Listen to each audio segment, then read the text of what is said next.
you have a real interesting perspective in what really works in Silicon Valley around strategy. Yeah. This kind of zoom out and zoom in approach. And yeah. I'd love you to share that. Yeah, I've become very convinced that this is a needed approach to strategy. I think that one of the things I find is that companies under increasing pressure and more rapid change tend to fall into what I would call adaptive strategy. It's just sense and respond as quickly as you can to whatever's happening, and that's the way you make it through.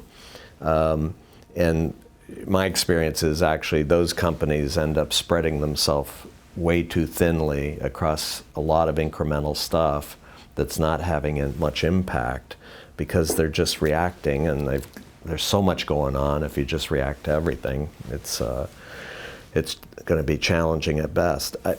So the approach, this was driven by looking at some of those successful companies in Silicon Valley, and they have this approach I've come to call zoom out, zoom in. It didn't have a name, it was just intuitive for them, but it focuses on two time horizons in parallel.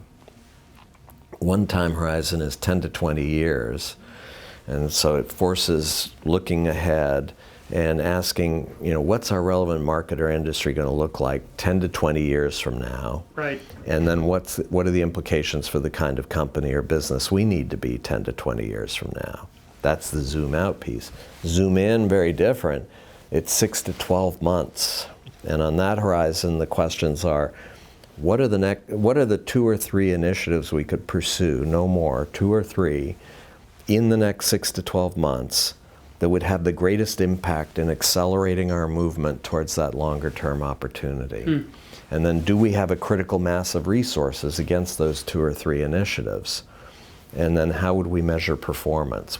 How would we assess whether we are learning and achieving what we thought we were going to achieve? And that's the constant iteration between those two. Again, it ties back to this notion of scalable learning. The companies that pursue this are driven with a learning mindset. They're not saying this is the future and that's it, done. Right. They're saying this is our best view of what the future could be. Yes. And what we're going to do is try to learn as fast as we can through these short-term initiatives that will help us to gain insight as to what assumptions are really working, which ones we need to refine. But they're constantly reassessing in an attempt to get to a bigger and bigger opportunity out there.